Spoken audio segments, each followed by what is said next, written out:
जय श्री कृष्णा। राधे राधे दोस्तों। क्या आप जानते हैं साल में 4 नवरात्रि आती हैं।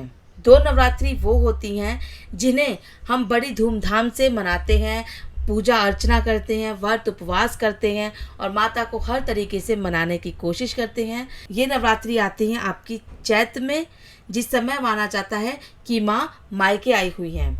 और दूसरी नवरात्रि आपकी आती हैं श्राद्धों में, जिस समय माना जाता है कि माँ प्रकट हुई हैं। ये 2 नवरात्रि बड़ी नवरात्रियां हैं। इन नवरात्रियों को बहुत ही धूमधाम से मनाया जाता है। इसके साथ ही 2 नवरात्रियां गुप्त नवरात्रि आती हैं, जो कि नाम से ही पता लग रहा है कि गुप्त नवरात्रि गुप्त तरीके से आती हैं, जिनके बारे में हर किसी को नहीं पता होता है, जिनमें माता की पूजा भी गुप्त तरीके से की जाती है। उनसे जो भी मनोकामना मांगनी है वो हम गुप्त तरीके से मांगते हैं। जैसे और नवरात्रियों में आप माता की पूजा करते हैं, उसी तरीके से इस नवरात्रि में भी आप पूजा कर सकते हैं, व्रत कर सकते हैं, वो आपकी इच्छा है। लेकिन इस नवरात्रि में कोई शोरगुल नहीं होता है। ये चुपचाप के नवरात्रि होते हैं, गुप्त नवरात्रि होते हैं। जो गुप्त नवरात्रि होते हैं जो इस समय चल रहे हैं, आषाढ़ माह के गुप्त नवरात्रों में अगर आप माता की पूजा करते हैं तो आपको, जिसमें तंत्र साधना से माता को प्रसन्न किया जाता है,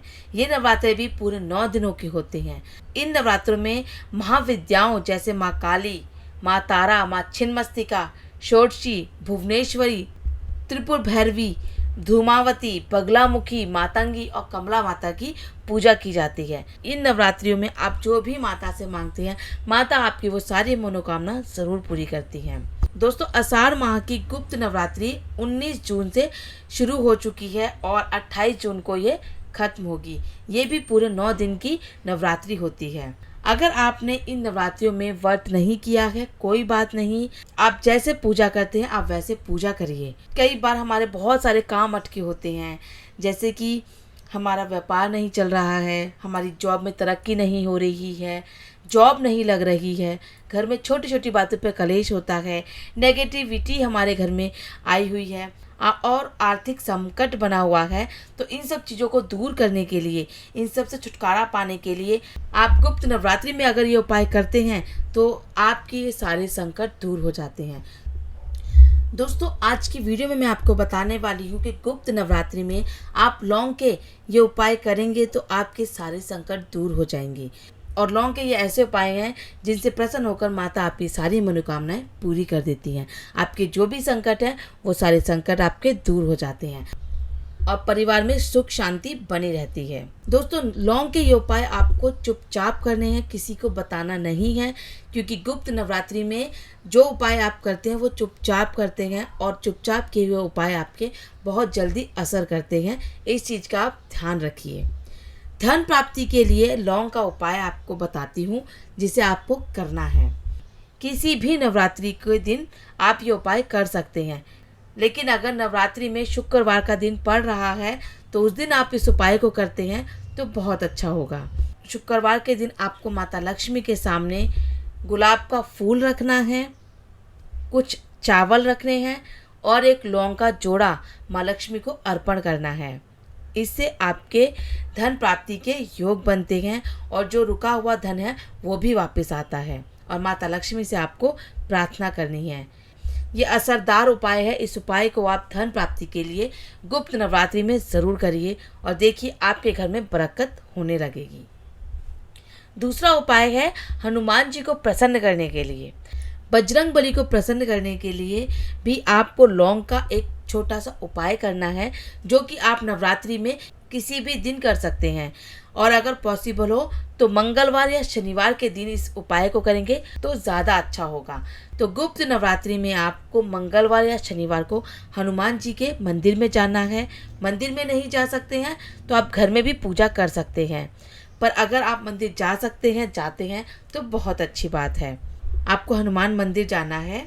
उसके बाद आपको आटे का एक 4 मुखी वाला दीपक बनाना है। ये दीपक आप घर से बना करके भी लेकर जा सकते हैं और आप चाहे तो मंदिर में भी बना सकते हैं, वो आपकी मर्जी है। अगर आप मंदिर में जाकर कर रहे हैं, घर में कर रहे हैं तो भी कोई बात नहीं, ठीक है।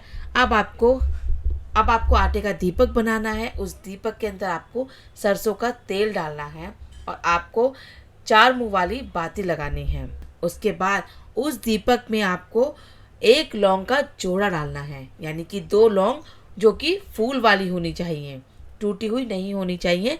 इस चीज़ का आपको ध्यान रखना है। उसके बाद आपको वो जला देना है और उसके अंदर थोड़े से चावल डाल देने हैं और हनुमान जी का पाठ करना है 7 बार या 5 बार, जैसा आपको सही लगे।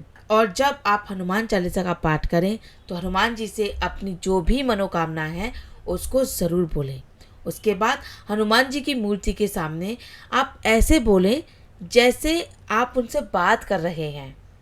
आप उन्हें भगवान समझकर या हनुमान जी समझकर मत ना बोलें। आपको करनी प्रार्थना है, लेकिन जैसे आप किसी अपने दोस्त को बता रहे हैं या अपने घर में किसी को अपनी वो प्रॉब्लम बता रहे हैं, उस तरीके से आपको हनुमान जी के सामने बोलनी है वो समस्या बोलनी है, या फिर आपका कोई काम अटका है या आपकी कोई मनोकामना है, वो आपको इस तरीके से बोलनी है जैसे आप अपने घर में नॉर्मल बोलते हैं। और जो भी आपकी समस्या वो आप हनुमान जी के आगे बात करने के लिहाजे में बोलें, जैसे कि आप नॉर्मल बात कर रहे हैं। ऐसा करिए और उसके बाद हनुमान जी के मंदिर में जलते हुए दीपक को छोड़कर आ जाइए। ऐसा करने से हनुमान जी के मंदिर में आपकी जल्दी सुनवाई होगी और आपकी जो भी इच्छा है वो ज़रूर पूरी होगी। ये उपाय आपको गुप्त नवरात्रि में करना है और चुपचाप करना है, किसी को बताकर ये उपाय नहीं करना है, तभी ये उपाय आपका जल्दी असर करेगा। तीसरा उपाय है, अगर आपके घर में नकारात्मक ऊर्जा रहती है, यानी कि छोटी छोटी बातों पे घर में कलेश हो जाता है, नकारात्मक माहौल बना रहता है, घर में कोई पॉजिटिविटी नहीं है और घर के लोगों में भी कोई ज़्यादा प्यार नहीं है, आपसी तालमेल ठीक नहीं है, तो गुप्त नवरात्रि में आपको लौंग का छोटा सा उपाय करना है, जिस उपाय से आपकी समस्या दूर हो सकती है। तो आपको नवरात्रि में रोज़ लौंग का जोड़ा और कपूर का धुआं पूरे घर में करना है। जब आप पूजा कर लेते हैं उसके बाद आपको कपूर लेना है, उसमें लौंग का जोड़ा लेना है और उसके धुएं को पूरे घर में घुमाना है। इससे आपके घर की जो भी नेगेटिविटी है वो चली जाएगी और आपके घर में पॉजिटिविटी ऊर्जा आ जाती है। तो ये काम आपको हर रोज़ करना है और देखिए आपके घर की जो नेगेटिविटी है वो कम होने लगेगी। चौथा उपाय है कि अगर आपके घर में राहु केतु का प्रभाव है, दोस्तों हमारी कुंडली में राहु केतु का बहुत प्रभाव होता है जो कि हमारे लिए अच्छा नहीं माना जाता। उस प्रभाव को कम करने के लिए आपको नवरात्रि में रोजाना आपको लौंग का दान करना चाहिए। ये चाहे आप 100 ग्राम भी दान कर सकते हैं, 200 ग्राम भी दान कर सकते हैं, 500 ग्राम भी दान कर सकते हैं, आपकी मर्जी है। आपको लौंग का दान किसी ज़रूरतमंद को करना है। इसके अलावा आप नवरात्रि में शिवलिंग पर रोजाना 1 लौंग का जोड़ा चढ़ाएं। अगर आप रोज़ मंदिर जाते हैं तो रोज़ शिव जी को लौंग का जोड़ा चढ़ाएं। ऐसा करने से आपकी कुंडली में राहु और केतु का प्रभाव कम होने लगेगा और आपके घर में खुशहाली आएगी। ऐसा आप करके देखिए, आपको सच में फ़र्क महसूस होने लगेगा। 5वां उपाय है, अगर आपके घर में पैसों की जो भी परेशानी है, आपके घर में पैसा नहीं रुकता है, आपके घर में आर्थिक संकट बना हुआ है, पैसा आता नहीं है, कर्ज है, तो इन सारी समस्याओं से छुटकारा पाने के लिए आपको गुप्त नवरात्रि में एक छोटा सा लौंग का उपाय करना है। ये उपाय आपका बहुत ही ज़्यादा फायदेमंद होगा। आपको लौंग का एक जोड़ा लेना है और छोटे से पीले कपड़े में इसे बांधकर घर के किसी भी कोने में लटका दो और फिर अपने घर में धन के स्थान पर इसे रख दो। ऐसा करके देखिए, आप धीरे धीरे आपके घर में कमाई के साधन बढ़ेंगे और जो पैसे की समस्या है वो दूर होने लगेगी। छठा उपाय है, अगर आपके घर में हस्बैंड वाइफ में प्यार नहीं रहता है, छोटी छोटी बातों पे कलेश हो जाता है, आर्ग्यूमेंट हो जाते हैं, तो आपको गुप्त नवरात्रि में एक छोटा सा लौंग का उपाय करना। आपको माता के मंदिर में जाकर चुपचाप 3 लौंग लाल कपड़े में बांधकर किसी भी मंदिर में दान करके आनी है, लेकिन वो मंदिर माँ दुर्गा का होना चाहिए। और माता रानी से अपने दाम्पत्य जीवन में प्रेम बढ़ाने के लिए प्रार्थना करें। साथ ही महागौरी यानी कि पार्वती माता को गुलाब की पंखुड़ियों के साथ 1 लौंग का जोड़ा चढ़ाएं और उसके बाद इन पत्तियों को अपने कमरे में रख लें और लौंग का जोड़ा चाय में डालकर पति को पिला दें और खुद भी पी लें। ऐसा करके देखिए, आपके जीवन में प्यार ही प्यार आएगा। 7वां उपाय है कि अगर आप अच्छी नौकरी चाहते हैं, आपकी नौकरी नहीं मिल रही है या आपकी नौकरी में तरक्की नहीं हो रही है, आप नौकरी चेंज करना चाहते हैं, तो उसके लिए आपको गुप्त नवरात्रि में एक छोटा सा उपाय करना है।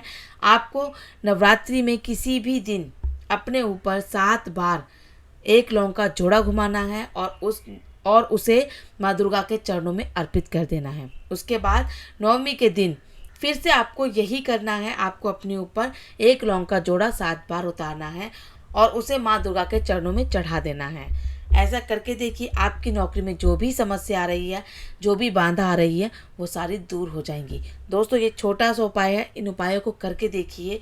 आपकी जो भी समस्याएं हैं घर में, वो सारी दूर हो जाएंगी, क्योंकि गुप्त नवरात्रि के कोई भी उपाय खाली नहीं जाते हैं। क्योंकि गुप्त नवरात्रि में आपको मनोकामना के सारे उपाय करने से सारे फल मिलते हैं। धन्यवाद।